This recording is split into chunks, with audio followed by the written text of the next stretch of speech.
भाजपा के सड़क अवरोध के कारण 8 माह की गर्भवती महिला की गई जान। कोलकाता के आरजीकर मामले को लेकर भाजपा लगातार आंदोलन कर रही है। पिछले कुछ दिनों से भाजपा के द्वारा लगातार पथ अवरोध किया जा रहा है, न्याय की मांग की जा रही है। आंदोलन के बीच एक बहुत बड़ा अन्याय सामने आया है। भाजपा के पथ अवरोध के कारण एक 8 महीने की गर्भवती महिला की जान चली गई है। प्राप्त जानकारी के अनुसार भाजपा की ओर से नदिया जिले के फुलिया और राणा घाट के बीच पथ अवरोध किया जा रहा था। इस बीच एक एम्बुलेंस को भी नहीं जाने दिया। इस एम्बुलेंस में एक 8 महीने की गर्भवती महिला थी। एम्बुलेंस सही समय पर अस्पताल नहीं पहुंचने के कारण महिला की मौत हो गई है। गर्भवती महिला के पति ने रोते हुए बताया कि भाजपा के पथ अवरोध के कारण ही एम्बुलेंस सही समय पर अस्पताल नहीं पहुंची और उनकी पत्नी की मौत हो गई। इस घटना के बाद से राजनीति काफी गर्मा गई है और पथ अवरोध को लेकर काफी सवाल उठाए जा रहे हैं। আমার বাড়ির মহিলার বাড়িতে অসুস্থ হয়ে পড়ে, মৃত্যু ছিল, তার মাথা ঘুরে পড়ে যায়। হসপিটাল থেকে ট্রান্সফার লাগে, আনন্দে হসপিটাল নেওয়ার সময় রাস্তায় জাম অবরোধ হয়। ওখানে আবার 13 মানে কোন রাজনৈতিক দল বিজেপির থেকে যে অবরোধ ছিল, ওখানে বিজেপি মানে রাস্তা অবরোধ করেছে। সেই অবরোধের গতিকে 13 থেকে 14 মিনিট আমার ঘোরপাক খাওয়া লাগে। হাসপাতালে যেতে পারিনি, সময় মতো টাইম মতো পৌঁছতে পারিনি। তাই আমার কিন্তু অ্যাম্বুলেন্স তো ছেড়ে দেওয়ার কথা, তারা ছাড়েননি না। একটা পুলিশের সাথে আমার ড্রাইভারের সাথে ছেড়ে দেওয়া আমাদের একটু ছেড়ে আমাদের পেশেন্টের উপরে না, এখান থেকে যাওয়া মতো ওই পাশটা সেটা অনেকটা সময় সাপেক্ষ, অনেকটা সময় বলতে 13 থেকে 12-13 মিনিটের মতো। তারপর যখনই হাসপাতালে নিয়ে গেলেন তারপর কি হলো? তারপর ওই ভর্তি লিখে নিল, নিয়ে বেঁধে দিল, মারা গেল। কি নাম? স্ত্রীর নাম শিব। এখন কোথায় আছে? এখন রানাঘাট। কত বছর বয়স আপনার স্ত্রী? বাচ্চা আছে? প্রেগনেন্ট। আচ্ছা, আপনার কে হয়? আমার ভাই। আচ্ছা, আপনার আমার ছিল পথে আটকাই দিছিল। আচ্ছা, আমাদের অন্য রাস্তা ঘুরেই নিয়ে গেছে। হ্যাঁ না, যাই যাই দাম। সেটা কোথায় হয়েছিল? হ্যাঁ, হবিপুরের ওই ব্রিজটার ওই। কি হয়েছিল? কোথায় যাচ্ছিলেন আপনারা? আমরা রানাঘাট চলে যাচ্ছিলাম, শান্তিপুর হাসপাতালে। কি হয়েছিল? কার কি হয়েছিল?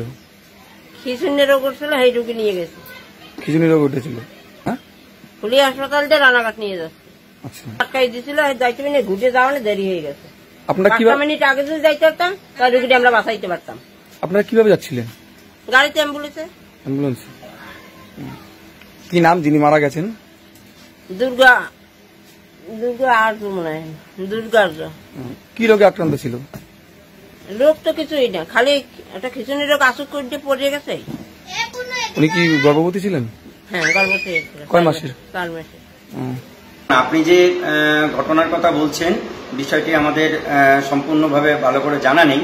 তবুও দলীয় কর্মীদের কাছ থেকে বিষয়টি সম্পূর্ণ জেনে নিয়েই মন্তব্য করা উচিত। কিন্তু তবুও বলব, যদি ঘটনা এরকম কিছু ঘটে থাকে তাহলে তা সম্পূর্ণ অনভিপ্রেত।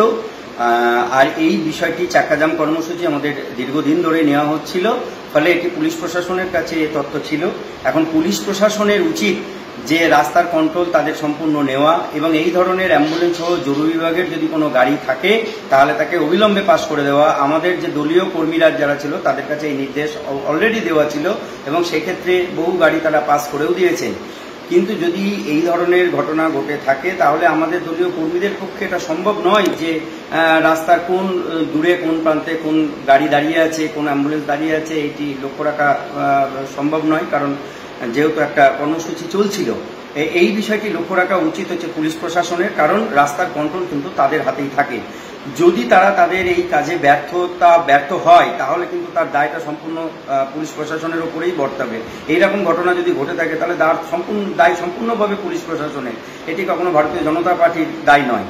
প্রথমত 1 নম্বর, যে এইরকম ঘটনা, আমি আবারও বলছি যে এইরকম ঘটনা অত্যন্ত অনভিপ্রেত এবং দুঃখজনক ঘটনা। যদি এইরকম ঘটনা আগামী দিনে যাতে না ঘটে, সেই কারণে পুলিশ প্রশাসন যদি এই কাজে ব্যর্থ হয় তাহলে আমাদের দলীয় কর্মীদের আমরা দল থেকে নির্দেশ দেব যে তারা যেন সম্পূর্ণ রাস্তার তদারকিতে থাকে, এবং আগামী দিনে এই ধরনের যদি অ্যাম্বুলেন্স এবং জরুরি পরিষেবার কোনো গাড়ি রাস্তাতে থাকে তাদেরকে অবিলম্বে যাতে পাস করিয়ে দেওয়া যায় সে নির্দেশ আমরা দলের তরফ থেকে দেব। ভারতীয় জনতা পার্টির এই আন্দোলনের জায়গায় থাকবে, কিন্তু আমার কাছে খুব অবাক লাগলো যে একটা অ্যাম্বুলেন্সকেও তারা ছাড় দিতে পারলো না বা দিল না, যে কোনো একটা। এটাই হচ্ছে সবথেকে বড় দুঃখের, যে কোনো আন্দোলন যে কোনো রাজনৈতিক দলই করতে পারে, আমরাও করি, তারাও করে, কিন্তু মানুষের প্রাণ চলে গেল, এটাই সব থেকে বড় দুর্ভাগ্যের এবং দুঃখের। আসলে অর্গানাইজ না হয়ে কোনো কিছু করতে গেলে যে সমস্যাগুলো তৈরি হয়, ঠিক কালকেও ঠিক সেটাই হয়েছে। আমি আশা করব যে তারা এই ঘটনাতে পরবর্তীতে আগামী দিনে যে কোনো রাজনৈতিক আন্দোলন তারা করুন, কিন্তু মানুষের যেন মৃত্যুর কারণ না হয়ে যায়। দলীয়ভাবে কি পরিবারের পাশে থাকছেন আপনারা? আমি নিশ্চিতভাবে আছি, নিশ্চিতভাবে আছি। ঠিক আছে, ঠিক আছে।